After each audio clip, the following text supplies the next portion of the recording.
दोस्तों आप लोगों का अपने चैनल में दोस्तों बहुत स्वागत करता हूं दोस्तों। अपना चैनल दोस्तों AK स्टडी लाइन है दोस्तों, और आप लोगों का बहुत बहुत स्वागत है दोस्तों अपने चैनल में। ठीक है, तो आइए दोस्तों अपन लोग दोस्तों क्लास 6 का दोस्तों NCERT लेके चले। NCERT में दोस्तों मैंने आप लोगों को 8 लेसन तक पढ़ा दिया था दोस्तों। आज अपना 9वां लेसन स्टार्ट है। ठीक है, और इस 9वें लेसन में दोस्तों आज लेकर के बहुत ही खूबसूरत तरीके से चलने वाला हूँ दोस्तों।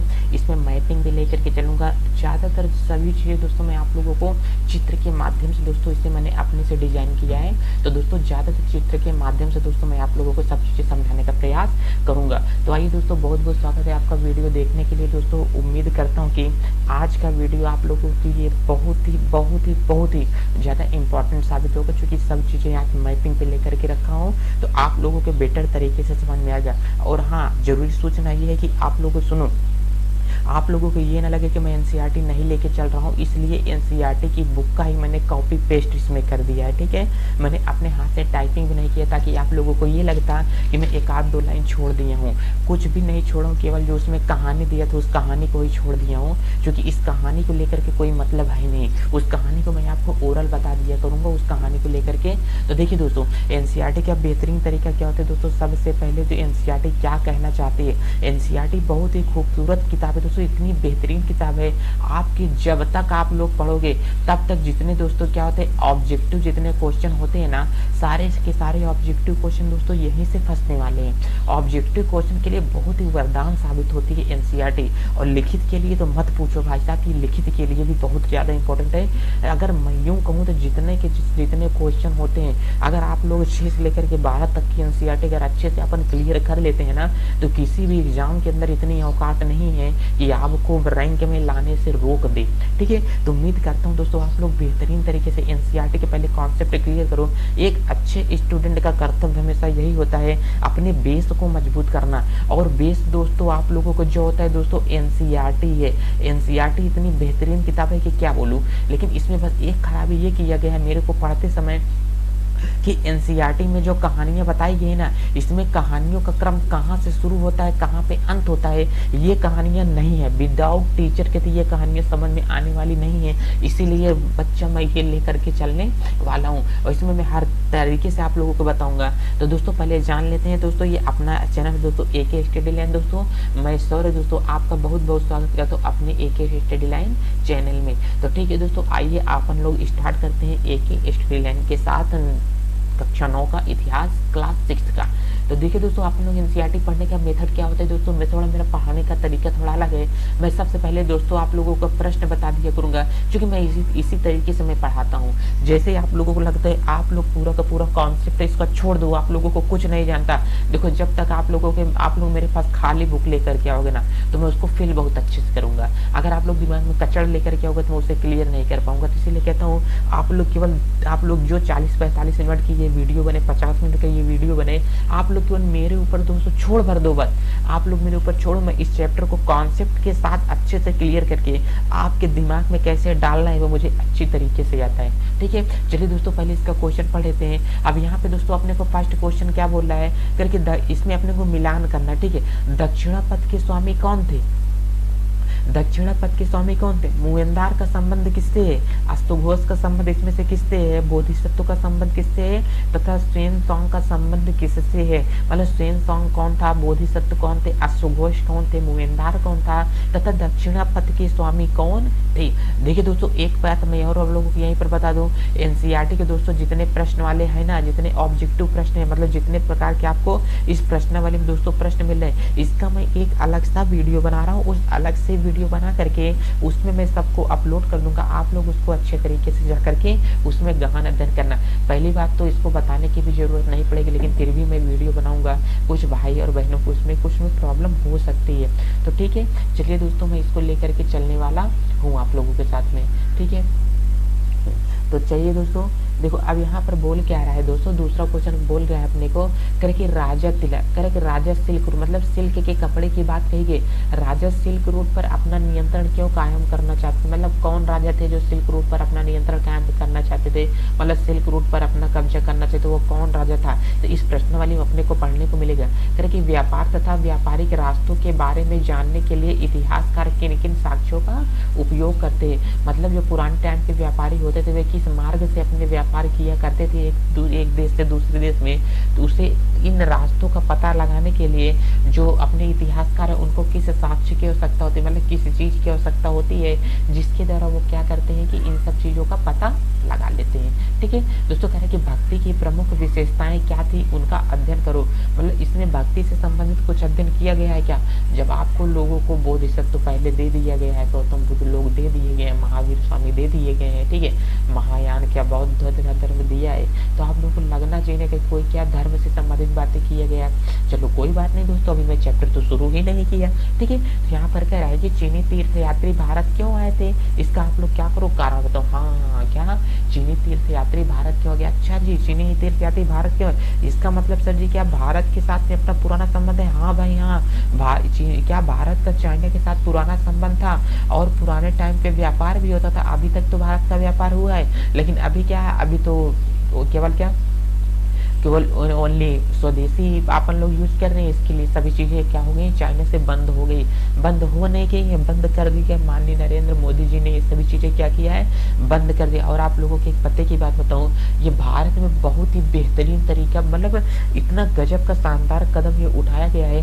अगर आप लोगों को पता हो तो ये गांधी जी का सपना था स्वदेशी चीजें अपनाओ, इसीलिए तो गांधी जी ने क्या किया, चरखा लेकर के कपड़े को बुनना स्टार्ट कर दिया कि अपन लोग अगर स्वदेशी चीजें अपनाएंगे। तो आप लोगों को मैं एक बात बताओ, जो नरेंद्र मोदी जी के माननीय नरेंद्र मोदी जी के पीछे लगे हैं ना, ठीक है, आप लोग जो यहाँ पर मोदी जी के पीछे एक सचिव लगा होता है। देखो कभी कभी आप लोग ये देखे हो कि जो कि नेता लोग लेक्चर देते हैं, तो नेता लोग लेक्चर किस में देते हैं, एक इन लोगों के पास में क्या होता है, इस प्रकार का पेपर होता है, स्टैंड पे रखा होता है, ये लोग इस पेपर को देख करके क्या करते हैं, पढ़ते रहते हैं ना। देखो जो स्टैंड पे पेपर यहाँ पर रखा हुआ है, आखिर इस पेपर ऐसे इन लोगों के पास क्या होता है, स्टैंड के ऊपर पेपर रखा होता है, इसमें से देख करके लेक्चर होते हैं। आखिर ये जो लेक्चर तैयार करता है दोस्तों, ये लेक्चर कौन तैयार करता है, सचिव होता है। आखिर सचिव कौन होता है, सचिव एक IAS अधिकारी होता है, सीनियर होता है, ठीक है, ठीक है, तो जो IAS अधिकारी होता है वो सचिव होता है, सीनियर होता है, उसी को अपन लोग क्या बोलते हैं, सचिव बोलते हैं। अब देखो इतना पढ़ा लिखा बंदा अगर लेक्चर बनाएगा ना, तो बताओ अच्छे तरीके से बनाएगा कि नहीं बनाएगा। तो माननीय नरेंद्र मोदी जी जो है, जो मोदी जी जो है ना, ये सचिव की बात बहुत मानते हैं। इनके पीछे सचिव को दाद देनी पड़ेगी यार, क्या क्या दिमाग लगा करके, क्या क्या कॉन्सेप्ट लगा के ये सारी चीजें तर्क वितर्क करते हैं। और देखो यहाँ पर कह रहे चलो बटन गया था थोड़ा, फिलहाल आपको इसमें जानकारी मिली ना, मैंने आपको ये बताया कि सचिव क्या होते हैं, मतलब इन लोगों का लेक्चर कौन देता है। कुछ लोगों को ज्यादातर मैं मानता हूँ कि 99% लोग ये सचिव जानते होंगे, लेकिन क्या कुछ लोग क्या करते होंगे, सचिव नहीं जानते होंगे। ठीक है, अब यहाँ पर कह रहे कि साधारण लोगों का भक्ति के प्रति आकर्षण होने का कौन सा कारण होता है। ठीक है, और यहाँ पर कह रहा है कि क्या तुम बता सकते हो कि क्या क्या सामान खरीदते हो, उनकी सूची बनाओ। ठीक है, इसका आप लोग क्वेश्चन पढ़ लेना, अब यहाँ से इम्पोर्टेंट नहीं है, इसमें बस यही कह रहा है कि जब कोई व्यक्ति बाहर यात्रा करने के लिए जाता है तो वो किन चीजों को अपने घर से लेकर के जाते तथा बाहर किन चीजों को क्या करता है, वो खरीदता है। ठीक है, आगे के देखते हैं दोस्तों। चलिए दोस्तों, वाह अपना स्टार्ट हो गया NCERT। ठीक है, बहुत बहुत धन्यवाद दोस्तों, फिर से वेलकम करता हूँ आपका अपने चैनल में, बहुत बहुत आपका हमारे साथ स्वागत है दोस्तों। पूरा नए तरीके से डिजाइन किया हूँ और सब चित्र वगैरह लगा करके आप लोग को बताऊंगा। देखो इसमें अपने को दोस्तों कुछ मिलेगा। यहाँ पर कह रहा है कि बाजार में घूमते हुए क्या है, जगनी है, मतलब कोई एक बच्चे वो क्या कर रही है, बाजार में घूम रही है। ये देखो ये लड़की है, ठीक है, ये बाजार में क्या कर रही है, घूम रही है। अब कह रहा है कि जगनी अपने गांव के मेले के आसपास बैठी थी, मेले की आस लगाए बैठी थी। स्टील के चमकदार बर्तन, रंग बिरंगी प्लास्टिक की बाल्टियां तथा शोक के रंगों के फूलों, प्रिंट वाले कपड़े, चाबी से चलने वाले मजेदार खिलौने उसे देखने में बहुत अच्छे लग रहे थे। इन चीजों को बेचने वाले दुकानदार बसों और ट्रकों पर आते थे, मतलब इन सभी खिलौनों तथा गाड़ियों को जो बेचने वाले दुकानदार आते थे ना, उसे ये लोग पे लेकर के जाते थे, मतलब किसी न गाड़ी पे लाद करके आते थे। तो जगनी इस बात से बड़ी हैरान हो गई कि आखिर ये लोग दिन में आते हैं, रात में जाते हैं, आखिर ये लोग रात में जाते हैं तो कहाँ पर जाते हैं। तो जैसे ही वह ये बात सोच रही थी तो जगनी जगनी को उसकी माँ, वो अपने माँ से पूछती है, ठीक है। तो चूंकि वो मेले में तो अकेले घूमने गई थी ना, माँ थोड़ी साथ में गई थी, करेक्ट। तो उसकी माँ ने उसको बताया कि दरअसल ये जो लोग हैं ना, इन्हें अपन लोग व्यापारी के नाम से जानते हैं, ये व्यापारी कहे जाते हैं, मतलब जो सामान बेचते और खरीदते। तो जगनी बोलते हैं माँ व्यापारी किसे कहते हैं? तो बोलते बेटा जो सामान को बेचते और खरीदते हैं उसे अपन लोग क्या बोलते हैं? व्यापारी बोलते हैं, ठीक है। करे कि जहाँ से ये बना रहे, तो उसके मन में क्वेश्चन उठता है आखिर माँ ये लोग सामान कहाँ से लाते हैं? तो माँ क्या बोलती है, जहाँ से ये सामान बनाए जाते हैं, जिन कंपनियों से सामान बनाए जाते हैं, ये उन्हें उन मेलों से वहाँ से खरीद लेते हैं और मेलों में क्या करते हैं, बेचते हैं। अब देखो यहाँ पर देखो तो क्वेश्चन तो कह रहा है कि व्यापार और व्यापारियों के बारे में क्या है, जानकारी अपने को क्या मिलती है। तो आइए दोस्तों इसका अपन लोग थोड़ा यहाँ से कॉन्सेप्ट क्लियर करती है, इसके बारे में क्या जानकारी मिलती है। देखो कह रहा है कि तुमने उत्तर काल के बारे में पिछले क्लास में पढ़ा है, मतलब कक्षा 8वीं की में पढ़ा है कि पालिश वाले बर्तन के बारे में पढ़ा होगा। पालिश वाले बर्तन क्या थे, चमकदार थे, फूलदार थे, ठीक है। उसे अत्यंत देखने में कितने खूबसूरत लग रहे थे, खास तौर से इनकी कटोरियां तथा थालियां इस उपमहाद्वीप के अनेक पुरास्थलों से मिलते हैं। दोस्तों आप लोगों से एक रिक्वेस्ट है दोस्तों कि आप लोग मेरे वीडियो को दुगनी स्पीड से आप लोग देखो। दोस्तों आप लोग देख रहे हो ना, तो दोस्तों अगर आप लोग देखो तो आपके मोबाइल में दोस्तों यहीं पर 3 डॉट बना होगा। क्या बना है दोस्तों, यहीं पर ऐसे पॉइंटेड दोस्तों 3 डॉट बने हैं। इस पे दोस्तों आप लोग क्लिक करोगे तो आप लोगों को वीडियो की यहाँ पर दोस्तों नॉर्मल लिख करके आया होगा, ठीक है। जिसपे दोस्तों नॉर्मल लिखा है ना, उसी पे आप लोग टच करो, आपको नीचे साइड में दोस्तों क्या 2 मल्टीप्लाई लग के आया होगा, मतलब वीडियो को दुगनी रफ्तार से आप लोग देखो। एनसीईआरटी की क्लासेस जितना है दोस्तों, सब लोग अगर आप दुगनी तेजी से देखोगे, दुगनी स्पीड से वीडियो को देखोगे ना, तो आप लोगों को कॉन्सेप्ट भी क्लियर होगा, दिमाग में जल्दी घुसेगा भी, और आप लोगों की समझने की क्षमता भी बढ़ेगी। और तो और आप लोगों का टाइम भी बचेगा। कह रहे कि जो पुरास्थल से मिले हैं, ये उपमहाद्वीप के पुरास्थलों से मिले हैं। अब सवाल यह उठता है कि इन जगहों पर बर्तन कैसे पहुंचे होंगे, जिस महाद्वीप में खुदाई के दौरान बर्तन मिले यहाँ पर कैसे पहुंचेंगे।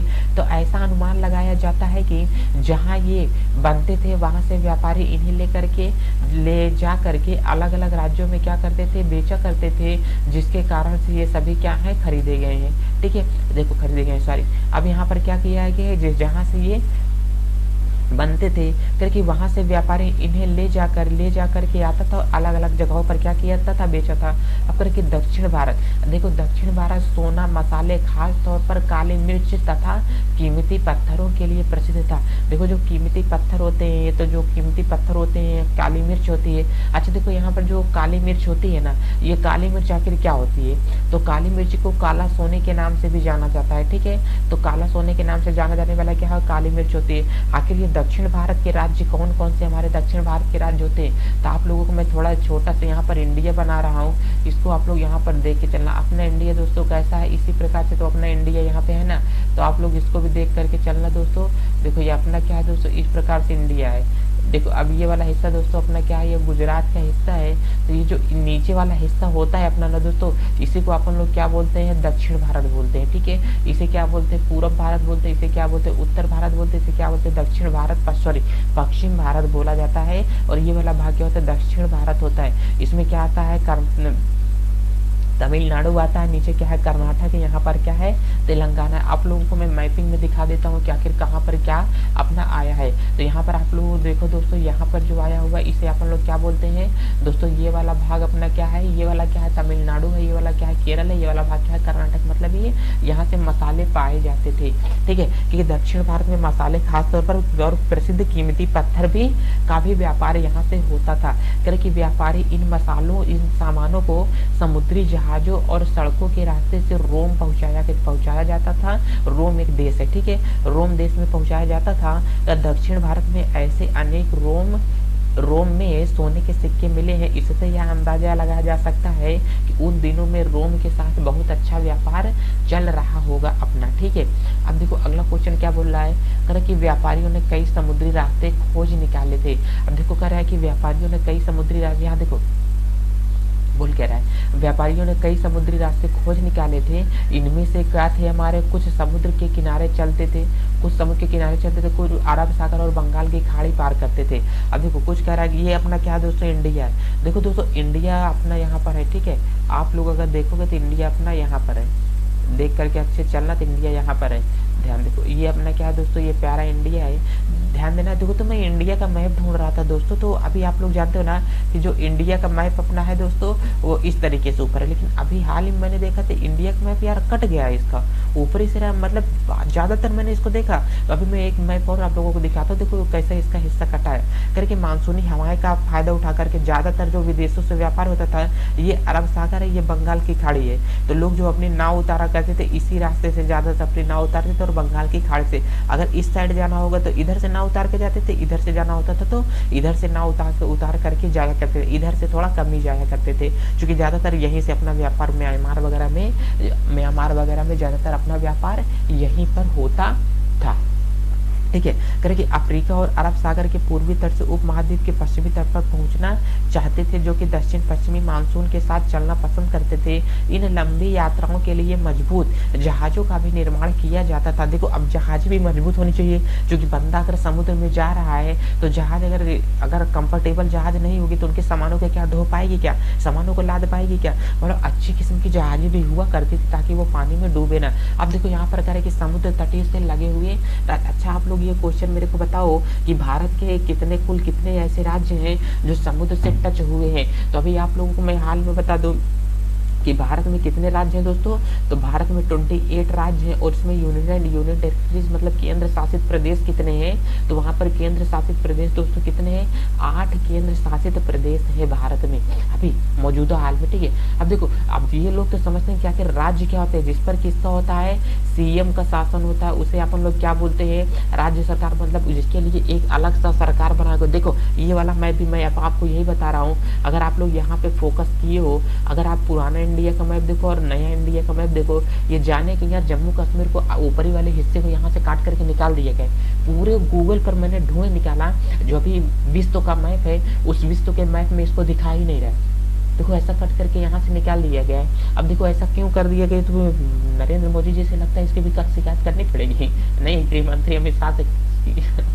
ठीक है, चलो मैं क्या कर रहा हूँ फिर, लेकिन ये गया है इसका हिस्सा, चलो मैं पूरा कर देता हूँ, आने वाले टाइम पे मैं इसका पूरा करूंगा आप लोगों को। ठीक है, तो आप लोगों को भी कोई भी तकलीफ नहीं होनी चाहिए। देखो मैंने इसको पूरा कर दिया, और रियल में एक्चुअली में भी ऐसा पूरा होना चाहिए। देखो ये मानता हूँ कभी कुछ मुद्दा विवादित में फंसा हुआ है, लेकिन अपने आने वाली पीढ़ी को ये सब चीजें याद दिलाती ना यार, कि अपने ये इतना हिस्सा छिपा हुआ है, इसको खींच निकालना है पाकिस्तानियों से। ठीक है, चलो भारत में कुल कितने राज्य हैं, 8 केंद्र शासित प्रदेश तथा 9 क्या है मुख्य राज्य। केंद्र शासित प्रदेश आखिर क्या होते हैं, केंद्र शासित प्रदेश, अगर मैंने बोला कि पापा शासित बेटा, तो मैंने क्या बोला, पापा शासित बेटा अगर मैंने बोला तो ऐसा बेटा जिसके ऊपर किसका शासन हो, पापा का शासन हो। अब मैंने क्या बोला, पत्नी शासित पति, अब देखो मैंने क्या बोला, पत्नी शासित पति अगर मैंने बोला है तो देखो पति, ऐसा पति जिसके ऊपर किसका शासन चले, पति का शासन चले। अब कुछ होते हैं गर्लफ्रेंड शासित लड़के होते हैं, ठीक है, जीएफ शासित बॉय। ठीक है, अब देखो जो जीएफ शासित बॉय होते हैं तो मतलब ऐसा बॉय, ध्यान देखो क्या बोल रहा है, ऐसा बॉय जिसके ऊपर किसका शासन चलता हो, गर्लफ्रेंड का शासन चलता है, उसे क्या बोलते हैं, जीएफ शासित बॉय बोलते हैं। ठीक है, तो इसी प्रकार मैंने क्या बोला, केंद्र शासित प्रदेश क्या होते हैं, मतलब यूटी क्या होता है, यूनियन टेरिटरीज क्या होता है, मतलब क्या होता है, केंद्र शासित प्रदेश, ऐसा प्रदेश, ऐसा राज्य जिसके ऊपर केंद्र का शासन चले, वहां का कोई अलग से सीएम ना हो, उसे अपन लोग क्या बोलते हैं, केंद्र शासित प्रदेश बोलते हैं। उम्मीद करता हूँ कि ये वाला फैक्ट आज आप लोगों को अच्छे से क्लियर होगा, क्योंकि ज्यादातर बच्चों को पूछो कि केंद्र शासित प्रदेश क्या होता है, ये तो बताते हैं कि केंद्र शासित प्रदेश की संख्या कितनी है, लेकिन ये बताने में वो लोग असमर्थ हो जाते हैं कि आखिर केंद्र शासित प्रदेश कहते किसे हैं। हाँ, अब देखो क्योंकि इस उपमहाद्वीप के दक्षिणी भाग में बड़ा तटीय प्रदेश है, इनमें से बहुत पठार नदी के मैदान है, करके इन नदियों के मैदानी इलाकों में कावेरी मैदान सबसे उपजाऊ है। मैदानी इलाकों तथा तटीय इलाकों और साधारण राजाओं के आसपास धीरे धीरे काफी सम्मति और शक्ति हो जाती है। संगम कविता में मुयंदार की चर्चा मिलती है। अब देखो मुयंदार की चर्चा कहाँ पर मिलती है, तो संगम काल में मिलती है। आप लोगों को क्वेश्चन मैंने यही अभी दिखाया था क्या, करके मुयंदार जो है कहाँ पे है, संगम काल में है। अब देखो सातवाहन में संगम काल में, अभी मैं आप लोगों को बताऊँ चेल चोर चीर की बात कर रहा है यहाँ पे, करके यह एक तमिल शब्द है जिसका अर्थ होता है तीन मुखिया। देखो अगर आप लोगों से यहाँ पर पूछ ले कि मुएंदार का मतलब क्या होता है, तो आप लोग यहाँ पे ध्यान देना कि मुएंदार का मतलब क्या होता है। लिखते नहीं बनना है दोस्तों, पेन टाइप नया है अभी लिखने की आदत है नहीं। हालांकि माउस तो बहुत दिन से चलाया हूँ, बचपन से ही चला रहा हूँ, लेकिन इस पर लिखने की आदत है नहीं, क्योंकि आंखों और हाथों का कॉम्बिनेशन बहुत कम हो पा रहा है। उम्मीद करता हूँ कुछ दिनों में ये सब चीजें मैं सुधार लूंगा, मेरे लिए ज्यादातर सब कुछ है नहीं। देखो मुएंदार का मतलब होता है ऐसा स्थान जहाँ पर तीन लोगों का शासन हो, ठीक है। ऐसी महिला जिसके तीन पति हो उसे क्या कहते हैं, और ऐसी लड़की जिसके एक से ज्यादा बॉयफ्रेंड हो उसे कौन सी क्या बोला जाता है, आप लोग कमेंट करके वीडियो में बताओ। और ऐसा लड़का जिसके एक से ज्यादा गर्लफ्रेंड हो उसे क्या बोलते हैं, और ऐसा पति जिसके एक से ज्यादा पत्नियां हो उसे क्या बोलते हैं, ठीक है। तो आप लोग कमेंट करके बताना ना भूलें। देखो मस्ती मजाक नहीं कर रहा हूँ मैं, रियल में आप लोगों से पूछ रहा हूँ, होंगे भी कुछ लोग। चलो देखो मतलब जिसके क्या हो तीन शासक हो। अब देखो मैंने यहाँ पर कावेरी नदी की बात कर रहा है ना, तो कावेरी नदी अपनी कहाँ से बहती है। देखो कावेरी नदी का उद्गम यहाँ से होता है, और यहाँ से होते हुए क्या करती है, बंगाल की खाड़ी में क्या करती है, गिर जाती है। तो क्या कावेरी नदी अपनी यहाँ पे मतलब क्या कर्नाटक से निकलते हुए दोस्तों ये कहाँ पर जाती है, ये कौन सा राज्य है, ये इधर का कर्नाटक है, ये तमिलनाडु है, सॉरी हाँ ये इतना राज्य क्या है अपना तमिलनाडु है। मतलब कि ये क्या है दोस्तों, केरला से निकलती हुई, ये क्या है केरला से निकलती है अपना तमिलनाडु में, ये क्या करती है, बह जाती है इधर से, ठीक है। अब देखो यहाँ इधर से आखिर आगे वाला देखते हैं। चलो आगे की चीजें देखते हैं। अब देखो आखिर जो आखिर यहाँ पर आने वाला है इसे क्या बोला जाता है। अब देखो यहाँ पर बोला है कि तीन मुखियाओं के लिए किया गया है, ये कौन थे, चेर। देखो अब जो यहाँ पर आने वाले राज्य है इसे क्या बोला जाता है आखिर, ध्यान देखो यहाँ पर ये केरल है, ये क्या है अपना तमिलनाडु है, और यहाँ पर क्या है आज का तेलंगाना और उड़ीसा आंध्र प्रदेश वगैरह है यहीं पर है। तो देखो जो चोल क्या है, चोल है सॉरी जो चोल है दोस्तों यहाँ पर थे, चेर तो यहाँ पर थे, पांडे कहाँ पर थे, यहाँ पर थे। अब देखो इन लोगों को तरह के मुखियाओं के लिए अलग अलग मुखियाओं के लिए किया गया था। ये जो तीन मुखियाओं थे इसे क्या बोलते हैं, चोल बोलते हैं, चेर बोलते हैं, और क्या बोलते हैं, पांडे बोलते हैं। चेर चोल पांड मैं बोलता हूँ, इसलिए थोड़ा मेरे से गड़बड़ा था। क्या बोलते हैं, चेर चोल पांड इसे बोला जाता है। अब यहाँ पर कह रहा है कि जो करीब 2300 साल पहले दक्षिण भारत में काफी शक्तिशाली माने जाते थे, क्योंकि इन मुखियाओं के अपने दो सत्ता केंद्र थे। इनमें से एक तटीय हिस्से में और दूसरा अंदरूनी हिस्से में था। इस तरह 6 केंद्रों में वे बहुत महत्वपूर्ण थे, क्योंकि एक चोलों का पत्तन पुहार तथा कावेरी पट्टनम, दूसरा पांडव की राजधानी मदुरै था, ठीक है। देखो कह रहे कि पांडव की राजधानी क्या थी, मदुरै थी। ये मुखिया जो लोगों देखो चोल क्या हुआ करते थे, चेर चोल पांडे जो हुआ करते थे, चेर चोल पांडे इनका मतलब कहाँ पर थे। तो दोस्तों एक ये अपने क्या दक्षिण भारत के ही क्या हम महाराजा राजा हुआ करते थे।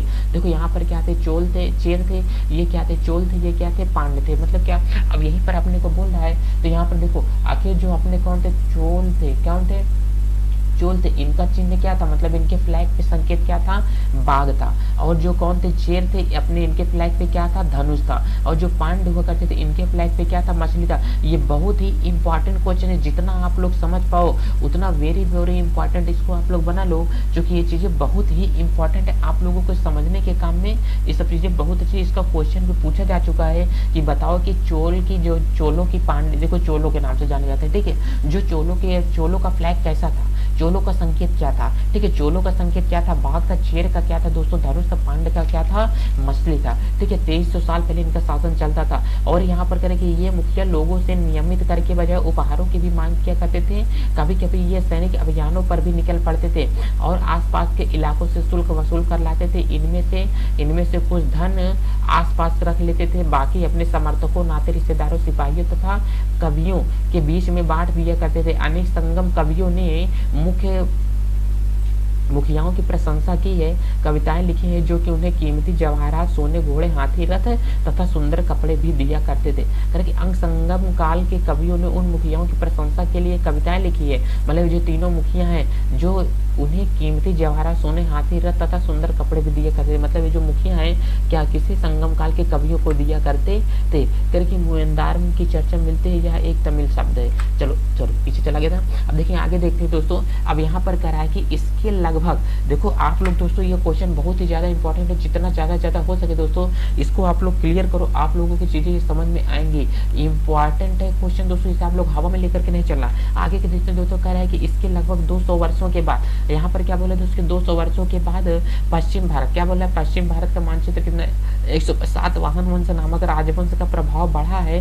सातवाहनों का सबसे प्रमुख राजा गौतमी पुत्र सप्तकर्णी था। आप लोग एक मूवी देख लो गौतमी पुत्र सप्तकर्णी, पूरा का पूरा कॉन्सेप्ट क्लियर होगा। और सिकंदर मूवी भी आप लोग मानो तो देख लो, गौतमी पुत्र जो सप्तकर्णी सातकर्णी था उसके बारे में हमें उसकी माँ गौतमी बलश्री द्वारा दान किए गए एक अभिलेख से पता यह चलता है कि वह अन्य सभी सातवाहन शासक एवं दक्षिणापथ के स्वामी कहे जाते थे। करके दक्षिणापथ का शाब्दिक अर्थ क्या होता है, दक्षिण की ओर जाने वाला रास्ता है, क्या कहलाता है दक्षिणापथ। उत्तरापथ का मतलब उत्तर की ओर जाने वाला रास्ता, मतलब उत्तर की ओर जाने वाला रास्ता। करे कि पूरे क्षेत्र के लिए भी यही नाम प्रचलित था। करे कि श्री सप्तकर्णी ने पूर्वी पश्चिमी तथा दक्षिणी तटों पर अपनी सेनाएं भेजी थी। करे कि क्या तुम बता सकते हो कि श्री सातकर्णी ने तटों पर नियंत्रण क्यों करना चाहा था। देखो जो सातकर्णी का शासन था यहीं पर था, मेरे हिसाब से क्या था, ये एमपी है, उड़ीसा तथा देखो ये वाला अपना क्या होता है दोस्तों, ये वाला पश्चिम बंगाल होता है, यहाँ पर क्या होता है उड़ीसा होता है, आंध्र प्रदेश होता है, उड़ीसा आंध्र प्रदेश तथा मध्य प्रदेश महाराष्ट्र तथा गोवा में भी कुछ राज्य लगता है क्या, आगे देखते हैं अगर मिलता है तो। मतलब देखो आप लोग इंडिया का मैप देखो, इसके बीच में ही इनका क्या था दोस्तों शासन था, यहीं पर क्या था सातकर्णी का शासन यहीं पर था। आगे देखते हैं करे कि रेशम की कहानी, देखो पूरा का पूरा टॉपिक चेंज, उसको उतना बंद कर दिया, ठीक है। मतलब थोड़ा थोड़ा इसमें अपने को बेसिक देता रहता है, समझाता रहता है, क्योंकि रेशम की कहानी मतलब रेशम कैसे उत्पन्न किया जाता है। करे कि कीमती एवं चमकीले और चिकनी मुलायम बनावट की वजह से रेशमी कपड़े अधिकांश समाज में बहुमूल्य माने जाते हैं। मतलब क्या है, मतलब बहुत ही अच्छे कपड़े माने जाते हैं और इसकी कीमत भी थोड़ी क्या होती है ज्यादा होती है। रेशमी कपड़ा तैयार करना एक जटिल प्रक्रिया होती है। ये रेशम के कीड़े से कच्चा रेशम निकाल करके सूत की कताई की जाती है और फिर उससे कपड़ा बुना जाता है, ठीक है। अब देखो रेशम के कीड़े क्या होते हैं, ये पहले रेशम के क्या होते हैं, इसमें इस पौधे में से इसे निकाला जाता है, फिर इसमें से ये कीड़ा निकलता है। अब यहाँ से धागे की संरचना निकलती है, इन धागों क्या किया जाता है, समेट करके ऊन बनाया जाता है, क्या धागा बनाया जाता है। अब यहाँ पे जब धागा बन जाता है दोस्तों, यहाँ से क्या बनाते हैं धागा बनाते हैं। अब धागा बनाने के बाद में इस प्रकार से क्या बनता है, यहाँ से कपड़ा बनता है, क्या बनता है, यहाँ से कपड़ा बनाना ये लोग स्टार्ट कर देते हैं। आगे देखते हैं करके इस तकनीकी का आविष्कार, ये जो कपड़े बनाए तकनीकी का आविष्कार सबसे पहले चीन में करीब 700 साल पहले हुआ। कितने साल पहले, सबसे देखो जो चाइना वाले है ना, देखो यहीं पर अपना क्या है चाइना का राज्य है, जहाँ देखो जितना राज्य अपने को दिख रहा है ना, थोड़ा मार्कर इधर उधर चल जा रहा है, जितना राज्य अपने को दिखता है ना दोस्तों सब क्या है ये चाइना है, ठीक है। अब चाइना वाले इनके पास ये तकनीकी थी तो चाइना वाले इन्हें क्या करते थे, छुपाया भी करते थे। देखो कह रहा है कि हजारों सालों तक ये साले क्या किए थे, सॉरी ये लोग क्या किए थे, इसे छुपा करके चलते थे। पर चीन से पैदल और घोड़ों, चीन से पैदल क्या करते थे, घोड़े या ऊँटों पर कुछ लोग दूर दूर जगहों पर जाते थे और वे अपने साथ रेशमी कपड़े भी ले जाया करते थे। जिस रास्ते से ये लोग जाया करते थे वह रेशम मार्ग के मतलब सिल्क रूट के नाम से प्रसिद्ध था। अब देखो जो सिल्क रूट है आप लोगों को मैंने आप लोगों को अभी बताया ना, जो सिल्क रूट है क्वेश्चन आप लोग जाकर के देखो, वीडियो पॉज करो पीछे जाओ और देखो कि सिल्क रूट से आप लोग को फर्स्ट पेज पे क्वेश्चन में दिखाया कि नहीं।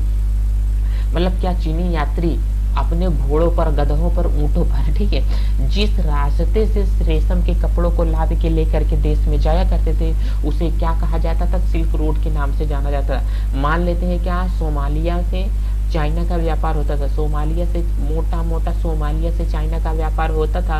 अगर ये लोग इधर से समुद्री मार्ग के घोड़ा तो चल नहीं पाएगा, इतना आप भी समझो, केवल मैं समझाने के लिए देश से बोल रहा हूँ। ये जो है इसे क्या सिल्क रूट बोल सकते हैं। अब देखो अगर चाइना का व्यापार यहाँ से होता था, यहाँ होता था, इसे भी क्या बोलेंगे सिल्क रूट। अगर ये जो जितने लाल रंग के कलर आपको दिखाई दे रहे हैं, क्या यूरोपीय क्षेत्र में भी इनका व्यापार होता था, मतलब जिस रास्ते से ये लोग जाते थे इसे अपन क्या बोलते हैं सिल्क रूट बोला जाता है। अब पेरिस में भी इनका व्यापार हुआ करता था, क्या यहाँ भी हुआ करता था, जावा सुमात्रा में भी इनका, जावा सुमात्रा एक प्रकार का लैंड है, ठीक है, द्वीप होता है, ठीक है। अब देखो इनका यहाँ पर भी व्यापार हुआ करता था। कह रहे कि कभी कभी चीन के शासक ईरान और पश्चिमी एशिया के शासकों को उपहार के तौर पर रेशम के कपड़े का भिजवा दिए करते थे। यहाँ से रेशम के बारे में जानकारी और भी पश्चिम की ओर से फैल गई। करीब 2000 साल पहले रेशम के शासकों ने धनी लोगों के बीच में कपड़े पहनना एक फैशन बन गया। इसकी कीमत बहुत ही ज़्यादा होती थी, क्योंकि चीन से इसे लाने में दुर्गम पहाड़ी और रेगिस्तानी रास्तों से होकर के जाना पड़ता था। यही नहीं, रास्ते के आसपास रहने वाले लोग व्यापारियों से यात्रा शुल्क की भी मांग करते थे। और यहाँ पर कहते हैं कि इसमें सिल्क रूट तथा उसकी शाखाओं को दिखाया गया है। कुछ शासक इसके बड़े बड़े हिस्सों पर अपना नियंत्रण करना चाहते थे, और क्योंकि इस रास्ते पर यात्रा कर रहे व्यापारियों से उन्हें कर, शुल्क तथा तोहफे के जरिए उनको लाभ मिलता था। अब देखो, यहाँ से जो व्यापारी सिल्क रूट के द्वारा रास्ते से व्यापार करते थे, ये लोग क्या करते थे, सिल्क के कपड़े लेते थे तो इनको प्रॉफिट होगा। अच्छा देखो, मैंने कहा गांव में कोई एक छोटा सा क्या होता है, व्यापारी होता है। देखो मैंने कहा गांव में कोई छोटा सा व्यापारी होता है, तो जो गाँव के दादा लोग होते हैं, क्या होते हैं, उस गाँव के दादा लोग होते हैं, वो लोग क्या लेते हैं, हफ्ता लेते हैं। हफ्ता लेना जानते हो ना, और जो गाँव के गुंडे लोग होते हैं हफ्ते में आकर के पैसा लेते हैं, मुझे इतना पैसा देना तब तुमको मैं क्या करूँगा, व्यापार चलाने दूंगा, नहीं तो नहीं चलाने दूंगा। तो इन लोगों को क्या होता है, थोड़ा प्रॉफिट होता है। अब मतलब क्या, सिल्क रूट को जो बड़े बड़े राजा होते थे, महाराजा होते थे, ये लोग क्यों हथियाना चाहते थे, क्यों अपनाना चाहते थे, ये तो इनके अपनाने का केवल रीजन यही था दोस्तों। देखो मैं आपको इरेज करता हूँ, इरेज करके मैं आप लोगों को अच्छे से कॉन्सेप्ट क्लियर करता हूँ, ठीक है। देखो उम्मीद करता हूँ कि आप लोगों को चीजें समझ में आएंगी, और देखो इसमें आप लोगों को थोड़ा समझ में तो आना ही चाहिए, ठीक है। देखो चल क्यों रहे, erase are link to on slide. देखो अब यहाँ पर इसे थोड़ा मिटाना पड़ेगा, ठीक है। चलो देखते हैं, जितने सिल्क रूट अपने को यहाँ पर मिले हैं ना, इसको देखो अच्छे से। देखो ये यहाँ पर सिल्क रूट अपने को मिला है, अब इसका भी अपन लोग अध्ययन करके ही याद चलते हैं। तो देखो यहाँ पर ये जो है, ये चाइना है, किधर गया, देखो यहाँ पर क्या है दोस्तों, चाइना है, इधर आया गया, हाँ। देखो यहाँ पर दोस्तों ये क्या है, चाइना है, ठीक है। ये क्या है, अपना चाइना है, कलर चेंज करना पड़ेगा क्या, चलो चेंज कर लेता हूँ। तो दोस्तों अपना चाइना यहाँ पर अपने को दिखाया गया है। दरअसल यहाँ से कुछ चीज़ें अपने को देखने को भी मिलती है, आखिर क्या है, चलो इसको अपन लोग देख करके अच्छे से चलते हैं। देखो ये चाइना है, ठीक। अब यहाँ से जितनी भी चीज़ें स्टार्ट हुई, जितने रास्ते गए हैं, ठीक है, ये सभी रास्ते क्या कहलाते हैं, सिल्क रूट के नाम से जाने जाते हैं। अब सिल्क रूट पे यहाँ पर क्या हुआ करता है दोस्तों, यहाँ पर जो एक प्रकार का क्या होता है, दादा होता था। जो यहाँ के दादा हुआ करते थे, ये क्या किया करते थे, इस रास्ते को हथियाना चाहते, ताकि इस रास्ते से इन लोगों को क्या मिलता था, लाभ मिलता था। यहाँ से क्या मिलता था दोस्तों, इससे इनको लाभ मिलता था, जिससे ये लोग क्या करते, अपना खर्चा पूरा करते थे। आप सब मान ही सकते हैं। अब देखो आखिर यहाँ से करके सिल्क रूट पर नियंत्रण करने वाले शासकों में सबसे प्रसिद्ध कौन था, कुषाण वंश का शासक था। देखो सिल्क रूट पर सबसे अधिक शासन करने वाला कौन था, कुषाण वंश का शासक था। और क्योंकि जो करीब 2000 साल पहले मध्य एशिया तथा पश्चिमोत्तर भारत पर इनका क्या था, शासन काल था। मध्य एशिया तथा पश्चिमोत्तर भारत। अब देखो पश्चिमोत्तर भारत का मतलब क्या होता है, ये वाला दोस्तों क्या होता है, पूर्व होता है, ये वाला क्या होता है, पश्चिमोत्तर होता है। देखो इसे क्या बोलते हैं, पूरब बोलते हैं, इसे क्या बोलते हैं, दक्षिण बोलते हैं, इसे क्या बोलते हैं, पश्चिम बोलते हैं, इसे क्या बोलते हैं, उत्तर बोलते हैं। तो बीच वाले भाग को क्या बोलते हैं, क्या बोलते हैं, पश्चिमोत्तर, मतलब उत्तर पश्चिम, ठीक है। तो ये वाला जो यहाँ पर इसका शासन था क्या, कनिष्क का, ठीक है। कुषाण वंश का शासक सबसे प्रतापी राजा, सबसे मतलब भयंकर राजा कौन था, तो बोल सकते हैं कनिष्क ही सबसे ज्यादा ग्रेट राजा था, ठीक है। तो यहाँ मैंने इसकी स्लाइड भी लगा दी है। कनिष्क दोस्तों क्या है, ये द ग्रेट कनिष्क मतलब, ठीक है। द ग्रेट सिकंदर भी बोला जाता था, और द ग्रेट कनिष्क भी बोला जाता है। कह रहे कि इसका शासन मध्य एशिया पे था, मतलब आधे एशिया के बीचों बीच पे था, मतलब आधे एशिया पर भी इसका शासन था। और फिर कह रहा है कि तक्षशिला भी इनके ही राज्य का एक हिस्सा। तक्षशिला कहाँ पर, पाकिस्तान में है। जब पिछले हिस्से पर है तो तक्षशिला से पाकिस्तान पर भी कब्जा है ना यार इनका, लेकिन पूरे भारत पर कब्जा नहीं था, लेकिन पाकिस्तान को अच्छे तरीके से हथिया लिए थे। करके इसके शासन काल में ही सिल्क रोड की एक शाखा मध्य एशिया से होकर के गुजरती थी, जो कि रेशम पश्चिम की ओर से तक पहुंचा था। इस उपमहाद्वीप में सबसे पहले सोने के सिक्के जारी करने वाले शासकों में कुषाण थे। सिल्क रोड पर यात्रा करने वाले व्यापारी भी इनका उपयोग किया करते थे। आगे देखते हैं, कह रहे कि बौद्ध धर्म का प्रचार कैसे हुआ था। अब यहाँ पर बोला कि कुषाणों का सबसे प्रसिद्ध राजा कनिष्क था। उसने करीब 1900 साल पहले शासन किया था। उसने एक बौद्ध परिषद का गठन किया था, जिसने एकत्र होकर के विद्वान महत्वपूर्ण विषयों पर विचार विमर्श करते थे। बुद्ध की जीवनी, बुद्ध चरित्र के रचनाकार कवि अश्वघोष तथा कनिष्क के दरबार में रहा करते थे। अश्वघोष तथा अन्य बौद्ध विद्वानों ने अब संस्कृत में भी लिखना शुरू कर दिया। कह रहे कि सांची के स्तूप का एक मूर्ति है, जो कि यहाँ से वृक्ष, जो कि इस वृक्ष के उसके नीचे खाली का आसन करते हुए दिखाया गया। देखो यहाँ पर जो गौतम बुद्ध का क्या हुआ था, ज्ञान प्राप्त हुआ था, क्या पीपल के वृक्ष के नीचे हुआ था। तो ये पीपल का वृक्ष बहुत पूछा जाता है कि गौतम बुद्ध को किस वृक्ष के नीचे बैठ करके ज्ञान की प्राप्ति हुई थी। आप कह रहा है कि इस समय बौद्ध धर्म की एक नई धारा महायान का भी, देखो हीनयान तथा महायान, ठीक है, करके बौद्ध की नई धारा महायान का भी विकास हुआ था। इसकी 2 शाखाएं थी। पहले मूर्तियों में बुद्ध की उपस्थिति तथा और सिर्फ कुछ संकेतों के माध्यम से दर्शाई जाती थी। कह कि खास तौर पर उनके निर्माण जो बुद्ध थे उनके निर्माण प्रति, मतलब पीपल का वो मैं स्लाइड नहीं लगा पाऊँ, सॉरी दोस्तों, आप लोगों को मैं दिखा दूंगा नेक्स्ट वीडियो में ला करके पीपल के पेड़ के नीचे की मूर्ति दर्शाया जाता था। अब बुद्ध की प्रतिमाएं बनाई जाने लगी है। बुद्ध की प्रतिमाएं बनाई जा रही है। इससे अधिकांश पत्थरों में, कुछ तक्षशिला में भी बनाया जाने लगा है। दूसरा परिवर्तन बोधिसत्व क्या बोल रहा है कि दूसरा परिवर्तन जो था बोधिसत्व, आस्था को लेकर के बोधिसत्व कहते हैं, जो कि ज्ञान प्राप्ति के बाद एकांतवास करते थे। मतलब बोधिसत्व का मतलब क्या होता है, एक स्थान पर, मतलब एकांत में रहने वाला, ठीक है, करके ध्यान साधना करते हैं। मतलब एकांत में ध्यान करना है, एकांत में रहेंगे तभी तो ध्यान लगाएंगे ना, करे कि ध्यान साधना करते थे। लेकिन ऐसा करने के बजाय वे लोगों को शिक्षा और मदद करने के सांसारिक परिवेश में भी रहना कठिन समझते थे।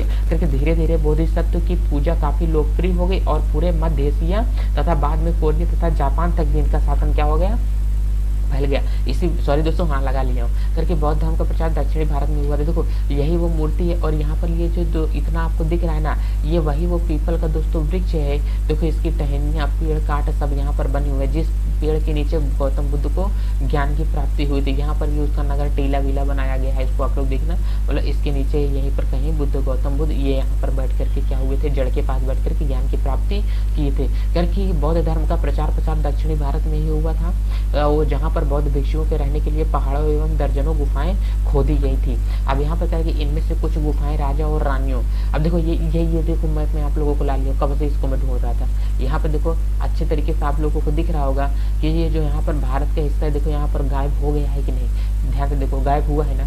तो यही यार मतलब मोदी जी को ये सब चीजें हटानी नहीं चाहिए थी, ठीक है। चलो अपन लोग यहाँ पर देखने कह रहा है कि इनमें से ज्यादातर गुफाएं पश्चिम भारत के तटों के पास अपनाई गई थी और यहाँ पर कह रहा है कि तटों के समुद्र बंदरगाहों और इन्हें जोड़ने वाली सड़कें भी इन्हें दर्रों से होकर के उजड़ी थी। ऐसा लगता है कि यात्रा करने वाले व्यापारी उन गुफाओं तथा मठों से विश्राम के लिए रुकते थे, ठीक है। और तरह की बौद्ध धर्म दक्षिणी तथा पूर्वी एशिया, श्रीलंका तथा म्यांमार, थाईलैंड तथा इंडोनेशिया सहित दक्षिण कोरिया के अन्य भागों में भी फैला हुआ करते थे। अब देखो यहाँ पर इनका क्या है, श्रीलंका, सब लोग तो जानते हो यहाँ पर क्या है, श्रीलंका ये है, ठीक है। और कह रहा है कि म्यांमार दोस्तों, तो म्यांमार दोस्तों अपना इधर की पड़ता है, ठीक है, इधर अपना क्या पड़ता है, म्यांमार पड़ता है। और कह रहा है कि थाईलैंड, इंडोनेशिया, अब यहाँ पर आप लोगों को ये थाईलैंड दिख रहा होगा दोस्तों, ये थाईलैंड दिख रहा है और ये क्या दिख रहा है, इंडोनेशिया दिख रहा है। मतलब यहाँ पर भी ये लोग क्या विश्राम स्थल की रुका करते थे। और कह रहा है कि बाएं में मथुरा से बनी बुद्ध की मूर्ति की एक प्रतिमा दर्शाया गया है। अब यहाँ पर बाएं में बुद्ध की एक मूर्ति है और यहाँ पर के तक्षशिला में प्रतिमा है, बुद्ध की जो तक्षशिला में प्रतिमा बनी थी। आप लोगों को इन दोनों में डिफरेंस बताएं कि इनके बीच में क्या डिफरेंस है। आप लोगों के लिए क्वेश्चन है कि इस मूर्ति में और इस मूर्ति में क्या डिफरेंट है, उसको आप लोगों को समझना होगा। करके थेरवाद नामक बौद्ध धर्म का प्रचार आरंभिक रूप से कहीं इन्हीं क्षेत्रों में ही प्रचलित था। क्या प्रचलित था, करके पृष्ठ 100 को देखो तो पढ़ो कि क्या तुम बता सकते हो कि बौद्ध धर्म इन इलाकों में कैसे फैला होगा। करके तीर्थ यात्रियों की जिज्ञासा क्या होती है, मतलब जो कोई तीर्थ यात्री हो तो उनकी जिज्ञासा क्या होती है। कारले की गुफा कहाँ पर है दोस्तों, ये महाराष्ट्र में आप लोगों को दिखाया गया है। कारले की गुफा के बारे में आइए जिक्र करते हैं। करके व्यापारी काफिलों में तथा जहाजों पर दूर दूर पर जाया करते और बहुत से तीर्थ यात्री भी उसके साथ यात्रा करने निकल पड़ते थे। और यहाँ पर कह रहा है कि तीर्थ यात्री, करके तीर्थ यात्री स्त्री पुरुष कोई भी हो सकते जो कि प्रार्थना के पवित्र स्थानों पर किया करते। इसी तरह था भारत की यात्रा पर आया चीनी यात्री कौन सा, भारत में कौन सा चीनी यात्री आया था, फासियन था। कौन फासियन काफी प्रसिद्ध है, वह करीब 1600 साल पहले भारत आया था। करके ह्वेनसांग 1400 साल पहले भारत आया था, उसके करीब 50 साल बाद इत्सिंग आया। देखो अब यहाँ पर ये इनका क्रम अपने से पूछ सकता है कि सबसे पहले चीनी यात्री कौन आया था, तो दोस्तों आप लोग बोल सकते हैं कि सबसे पहले चीनी यात्री कौन आया था, फासियन आया था, ठीक है। और उसके बाद ये पहला है दोस्तों, और दूसरा चीनी यात्री कौन आया था, तो जो दूसरा चीनी यात्री आया था वो अपना कौन था दोस्तों, ह्वेनसांग था, ठीक है। और कह सकता हूँ कि तीसरा जो अपना चीनी यात्री था वो कौन था, तो आप लोग यहाँ से बोल सकते हैं कि क्या था, ह्वेनसांग था। और तीसरा कौन था, सॉरी दूसरा कौन सा, ह्वेनसांग था। तीसरा अपना जो यहाँ पर चीनी यात्री है इत्सिंग आया, ठीक है। और कह रहा है कि इनमें से प्रत्येक तीर्थ यात्री ने अपनी यात्रा का वर्णन इन्होंने अपनी यात्रा के दौरान आई मुश्किलों के बारे में भी बताया है। इन यात्राओं में कई वर्षों लग जाते थे, मतलब चाइना से यहाँ पर इंडिया आते समय कई मठ का कई टाइम बहुत ज़्यादा कई महीने लगते थे। उनके बारे में इन्होंने लिखा है कि किताबों के बारे में उन्होंने भी बताया। यहाँ के सेंसोंग ने ये भी बताया है कि मतलब कि जब ये लोग क्या करते, मतलब समुद्र के रास्ते से समुद्र के रास्ते से ये लोग जाते थे, तो इनको ये सेंसोंग कहता है यदि समुद्र के रास्ते में हम हिल जाते थे तो मार्ग इतना कठिन होता था कि सूर्य चंद्रमा तारों को बिना देखे तो दिशा अपन बता ही नहीं सकते हैं कि नाव पूरब में जा रही है, पश्चिम में जा रही है कि उत्तर में जा रही है। सूर्य तथा चंद्रमा और तारों को ही देख करके ये बता सकते थे कि हम किस दिशा में जा रहे हैं। और यदि आंधी और हवा चलने लगती थी तो नाव को काबू कर पाना इम्पॉसिबल हो जाता था। केवल हम लोग उसी रास्ते से वहीं पर जाया करते थे जहां तक हवा ले जाया करती थी, सेंसोंग ने बोला है। और वह ये भी बोला है कि वह 3 महीने उसे लगा था चाइना जाने में। देखो यहाँ पर करके सेंसोंग भूमार्ग से उत्तर पश्चिम की ओर से मध्य से लौटा, चीन वापस लौटा। उसने सोने चांदी और चंदन की लकड़ी की बनी हुई बुद्ध की मूर्तियां तथा 600 से भी ज्यादा पांडुलिपियां एकत्र की थी। उन्हें वह लगभग 20 घोड़ों पर लाद करके ले गए। इनमें से 50 पांडुलिपियां, देखो 50 पांडुलिपियां जब बाढ़ नहीं आई, आंधी मतलब तूफान आया तो उस तूफान में इसके नाव खराब हुआ, नाव में डूब गया। ठीक है, तो जब सिंधु 50 पांडुलिपियां डूब गई और जब सिंधु नदी पार करते हुए उसकी नाव उलट गई तो उसने अपने जीवन का बाकी हिस्सा उसने बची हुई पांडुलिपियों का संस्कृत अनुवाद करने में लगा दिया। मतलब जो 600 पांडुलिपियां ले गया था जिनमें से 50 क्या हो गई, पानी में डूब गई। ठीक है, आगे देखते हैं दोस्तों। करें कि नालंदा शिक्षा का एक विशिष्ट केंद्र था। इसको आप लोग पढ़ो, उसमें क्या निकलता है उसको आप लोग बोलो। देखो करके सेंसोंग क्या कहता है कि तीर्थयात्री उस समय के सबसे प्रसिद्ध बौद्ध विद्या केंद्र बिहार में गया था और उसने यहाँ अध्ययन किया। नालंदा के बारे में इस प्रकार लिखा है कि यहाँ के शिक्षक की योग्यता बुद्धि में सबसे आगे है। अब बौद्ध के उपदेशों का वह पूरी ईमानदारी से पालन करते हैं। मठ के नियम का काफी सख्त है और उसके बारे में मानना पड़ता है कि पूरे दिन वाद विवाद मतलब पूरे दिन पढ़ाई के लिखाई के विषय में डिस्कशन चलता रहता है, जिससे वृद्ध और युवा दोनों ही एक दूसरे की मदद करते हैं। शहरों से विद्वान लोग अपनी शंकाएं दूर करने आते हैं। नए आगंतुकों, नए आने वाले लोगों के पहले द्वारपाल ही उनसे कठिन इतना प्रश्न पूछ लेता है कि करीब 10 में से 8 ही व्यक्ति आ पाते हैं। ठीक है, 10 में से 7-8 ही व्यक्ति आ पाते हैं। जब ये द्वारपाल को सही जवाब दे पाते हैं तो अंदर आते हैं। करीब 10 में से 7-8 व्यक्ति ही सही उत्तर 10 में से 7-8 सही उत्तर नहीं दे पाते। अब देखो यहाँ पर मतलब 10 में से 2-3 ही सही उत्तर दे पाते। सॉरी माफ करना, मेरे ध्यान में था कि दे पाते हैं। क्योंकि सेंसोंग नालंदा में क्यों पढ़ना चाहता था, कारण बताओ। मतलब कि यहाँ पर सेंसोंग नालंदा में क्यों पढ़ना चाहता है, इसका आप लोग रीजन बताओ। ये प्रश्न है, ठीक है, सब लास्ट में बताऊंगा। फिर भक्ति की शुरुआत कैसे हुई, भक्ति काल की शुरुआत कैसे हुई। फिर इन्हीं देवी देवताओं की पूजा का चलन भी शुरू हुआ, बाद में हिंदू धर्म का बहुत पहचान बन गई। ठीक है, इनमें शिव विष्णु और दुर्गा जैसे देवी देवताओं भी शामिल है। इन देवी देवताओं की पूजा भक्ति परंपरा के माध्यम से की जाती थी। करके भक्ति उक्त समय काफी लोकप्रिय परंपरा बन रही। किसी देवी या देवता के प्रसिद्ध श्रद्धा को ही भक्ति कहा जाता है। भक्ति का पथ सबके लिए खुला था, चाहे वे धनी हो, गरीब हो, ऊंची जाति का हो, नीची जाति का हो, पुरुष हो या स्त्री हो। भक्ति मार्ग की चर्चा हिंदुओं के पवित्र ग्रंथ भगवत गीता में की गई है। भगवत गीता महाभारत का एक हिस्सा है। भगवत गीता जो है महाभारत का क्या है, एक हिस्सा है। अब करके भगवान कृष्ण अपने भक्त और कृष्ण अर्जुन को सभी धर्मों को छोड़कर शरण में आने के लिए उपदेश देते हैं, क्योंकि केवल श्री कृष्ण ही अर्जुन को सारी बुराइयों से मुक्ति दिला सकते थे। क्योंकि पूजा का यह रूप धीरे धीरे देश के विभिन्न भागों में फैलने लगा। क्योंकि भक्ति के मार्ग अपनाने वाले आडंबर के साथ पूजा पाठ करने के बजाय ईश्वर के प्रति लगन और व्यक्तिगत पूजा पर जोर देते हैं। क्योंकि भक्ति मार्ग अपनाने वालों का यह मानना था कि अगर अपने आराध्य देवी या देवता के सच्चे मन से पूजा की जाती है तो वह पूरी उसी रूप से दर्शन देते हैं कि भक्त उसे जिस रूप से देखना चाहता है। इसलिए आराध्य देवी या देवता उनके मानव के रूप में भी हो सकते हैं। ठीक है, अब देखो ये वराह रूप है, विष्णु भगवान का वराह रूप है। जब एक बार पृथ्वी पानी में डूब रही थी तो वराह रूप लेकर के उन्होंने क्या किया था, जंगल मतलब समुद्र में कूद करके पृथ्वी को बचाया था। ये क्या है, इसे स्त्री के रूप में पृथ्वी को दिखाया गया है। जो पृथ्वी है मतलब इसे क्या वराह के रूप में बचा लिए थे। हम कह सकते हैं कि या फिर भी सिंह, पेड़ या अन्य किसी भी रूप में हो सकते हैं। जैसे कि इस विचार को समाज स्वीकृति भी मिल गई। मतलब यहाँ पर सिंह मतलब जब वो क्या सिंह का रूप भगवान विष्णु कब लिया था, जल्दी बताओ। मतलब क्या था, जो अपना कौन था श्री कृष्ण तो अरे यार वो प्रहलाद थे ना, प्रहलाद के पिता हिरण्यकश्यप था, उसका वध उसका वध करने के लिए क्या किए थे, उसने सहायता लिया। और जो पेड़ था, पेड़ में का मतलब केले के पेड़ में से निकले थे, और अन्य किसी रूप में भी हो सकते हैं करके स्वीकृति कला देवी देवताओं की। देखो पेड़ की भी पूजा होती है, नीम की पूजा होती है कि नहीं, एक से बढ़कर एक खूबसूरत मूर्तियां भी तैयार होने लगी हैं तभी से। तो उम्मीद करता हूँ दोस्तों आप लोगों के लिए थोड़ा मैं इस स्पीड में पढ़ाऊँ, मुझे मालूम है क्योंकि बहुत बैटरी लो हो गई है। ठीक है, अभी कंप्यूटर मेरा लाइट पावर कट गया है, इन्वर्टर से चल रहा है, इन्वर्टर भी पूरी तरीके से लो है, इसलिए मैं इसको खींचने का प्रयास करता हूँ, बुरा नहीं माना दोस्तों। उम्मीद करता हूँ आप लोगों को अच्छे तरीके से लास्ट में ही थोड़ा 1-2 पेज खींच दिया हूँ ताकि अच्छे से, इन्वर्टर लो है इसके लिए मेरे को ज़्यादा प्रॉब्लम हो। ठीक है, तो उम्मीद करता हूँ दोस्तों जितना ज़्यादा से ज़्यादा हो सके अपने पढ़ाई के प्रति लगन लगाओ, टाइम दो।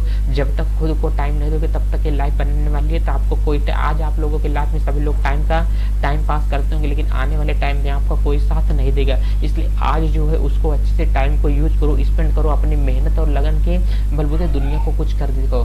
थैंक यू दोस्तों, बहुत बहुत धन्यवाद आपका वीडियो देखने के लिए। उम्मीद करता हूँ कि आपकी पढ़ाई अच्छी जाएगी। चलो दोस्तों, थैंक यू वेरी मच, रखते हैं। ठीक है, ओके, बाय।